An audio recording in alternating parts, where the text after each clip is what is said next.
ಸಕಲೇಶಪುರ ತಾಲೂಕಿನ ಹಾನುಬಾಲ್ ಗ್ರಾಮ ಪಂಚಾಯಿತಿ ವ್ಯಾಪ್ತಿಯ ಇಂದಿರಾನಗರದ ಸರ್ಕಾರಿ ಪ್ರಾಥಮಿಕ ಶಾಲೆಯ ಆವರಣದಲ್ಲಿ ಒಣಗಿದ ಮರಗಳು ಶಿಥಿಲಗೊಂಡು ಬೀಳುವ ಭೀತಿಯಲ್ಲಿರುವ ಕುರಿತು ಸಾಮಾಜಿಕ ಹೋರಾಟಗಾರ ಅವರೇಕಾಳು ಪೃಥ್ವಿ ತೀವ್ರ ಆಕ್ಷೇಪ ವ್ಯಕ್ತಪಡಿಸಿದ್ದಾರೆ. ಈ ಬಗ್ಗೆ ಮಾತನಾಡಿದ ಅವರು, ಶಾಲೆಯ ಮುಖ್ಯೋಪಾಧ್ಯಾಯರು ಈ ಸಮಸ್ಯೆಯನ್ನು ಪರಿಹರಿಸಲು ಅರಣ್ಯ ಇಲಾಖೆಗೆ ಹಲವು ಬಾರಿ ಮನವಿ ಪತ್ರ ಸಲ್ಲಿಸಿದ್ದರೂ ಇಲಾಖೆಯಿಂದ ಯಾವುದೇ ಕ್ರಮ ಕೈಗೊಳ್ಳದಿರುವುದು ಆತಂಕಕ್ಕೆ ಕಾರಣವಾಗಿದೆ. ಶಾಲೆಯ ಆವರಣದಲ್ಲಿ ಒಣಗಿರುವ ಮರಗಳು ಮಕ್ಕಳ ಸುರಕ್ಷತೆಗೆ ಗಂಭೀರ ಅಪಾಯವನ್ನುಂಟು ಮಾಡಲಿದ್ದು, ಇದರಿಂದ ಉಂಟಾಗುವ ಸಾವು ನೋವುಗಳನ್ನು ತಡೆಗಟ್ಟಲು ಸಂಬಂಧಪಟ್ಟ ಅಧಿಕಾರಿಗಳು ತಕ್ಷಣ ಕ್ರಮ ಕೈಗೊಳ್ಳಬೇಕು, ಇಲ್ಲವಾದಲ್ಲಿ ಪ್ರತಿಭಟನೆ ನಡೆಸುವುದಾಗಿ ಎಚ್ಚರಿಕೆ ನೀಡಿದರು. ಅದನ್ನ ಕಾನೂನು ಕ್ರಮ ಕೈಗೊಂಡು ಅದನ್ನ ಹರಾಜು ಪ್ರಕ್ರಿಯೆಯನ್ನು ನಡೆಸಿದ್ದಾರೆ. ಬಟ್ ಆ ಸಂದರ್ಭದಲ್ಲಿ ಹರಾಜು ಪ್ರಕ್ರಿಯೆ ನಿಂತೋಗಿದೆ. ಆ ನಂತರ ಮುಂದಿನ ಕ್ರಮ ಆಗಿರಲಿಲ್ಲ. ಈಗ ಮೊನ್ನೆ ಸ್ಥಳೀಯರ ಮಾಹಿತಿಯಂತೆ ಬಂದು ನೋಡಿದಾಗ ಇತ್ತೀಚೆಗೆ ತುಂಬ ಮಳೆಗಾಳಿ ಆದ್ದರಿಂದ ಹಲವಾರು ಮರಗಳು ಇನ್ನೂ ಈ ಶಾಲೆಯ ಏನು ಕಟ್ಟಡ ಇದೆ ಅದರ ಮೇಲೆ ಬೀಳುವ ಹಂತಕ್ಕೆ ಬಂದಿದೆ. ಇಲ್ಲಿ 1ನೇ ತರಗತಿಯಿಂದ 5ನೇ ತರಗತಿವರೆಗೂ ಮಕ್ಕಳು ವಿದ್ಯಾಭ್ಯಾಸವನ್ನು ಮಾಡ್ತಾ ಇದ್ದಾರೆ. ಇಲ್ಲಿ ಬಹುತೇಕ ಮಕ್ಕಳು ಇಲ್ಲಿಯ ಕೃಷಿ ಕಾರ್ಮಿಕರ ಮಕ್ಕಳೇ ಇಲ್ಲಿ ವಿದ್ಯಾಭ್ಯಾಸ ಮಾಡ್ತಾ ಇದ್ದಾರೆ.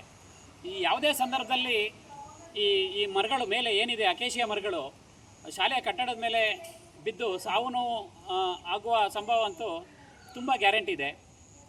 ಈಗ ಏನು ಅರಣ್ಯ ಇಲಾಖೆ ಏನು ಕಾನೂನು ಪ್ರಕ್ರಿಯೆ ಮುಖಾಂತರ ಅದನ್ನು ತೆರವುಗೊಳಿಸಕ್ಕೆ ನೋಡ್ತಾರೆ, ಅಷ್ಟೊಂದು ಸಮಯ ಇಲ್ಲ.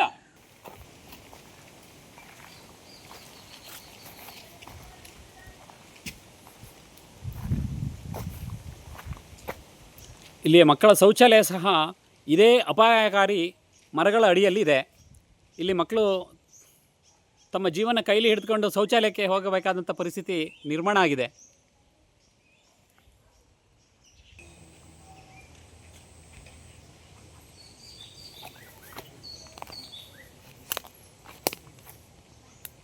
ಈ ಮರ ಮೊನ್ನೆ ಗಾಳಿಗೆ ಬೀಳುವ ಹಂತ ತಲುಪಿದೆ. ಇದಾಗಲೇ 2 ಭಾಗ ಆಗಿದೆ. ಇದು ಯಾವುದೇ ಕ್ಷಣದಲ್ಲೂ ಬೇಕಾದರೂ ಶಾಲೆಯ ಕಟ್ಟಡದ ಮೇಲೆ ಬೀಳುವಂಥ ಪರಿಸ್ಥಿತಿಯಲ್ಲಿದೆ.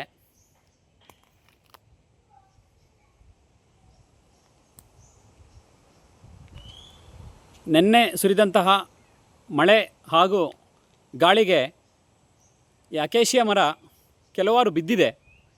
ದುರದೃಷ್ಟವಶಾತ್ ಶಾಲೆಯ ಕಟ್ಟಡದ ಮೇಲೆ ಬಿದ್ದಿಲ್ಲ. ಇಲ್ಲಿ ಕಾಣಬಹುದು ನೀವು, ಬುಡ ಮಲ್ಟಿಕೊಂಡು ಬಿದ್ದಿದೆ.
ಕೃಷಿ ಇಲಾಖೆಯರು ಆದರೂ ನಮ್ಮ ಮಕ್ಕಳೆಲ್ಲ ಇಲ್ಲೇ ಓದ್ತಿರೋದು. ಆದರೂ ಈ ಥರ ಮರಗಳೆಲ್ಲ ಇದ್ದು ಸ್ಕೂಲ್ ಮೇಲೆ ಇದೆಯಲ್ಲ, ಏನು ಮಾಡೋಂತ ಗೊತ್ತಾಗ್ತಿದೆ. ಸ್ವಲ್ಪ ತಕ್ಷಣವೇ ಇದಂತ ವ್ಯವಸ್ಥೆ ಮಾಡಿಕೊಡಿ. ತಾವೆಲ್ಲ ಕೃಷಿ ಕಾರ್ಮಿಕರಲ್ಲ, ನಿಮ್ಮ ಮಕ್ಕಳೆಲ್ಲ ಇಲ್ಲೇ ಓದ್ತಿದ್ದಾರೆ.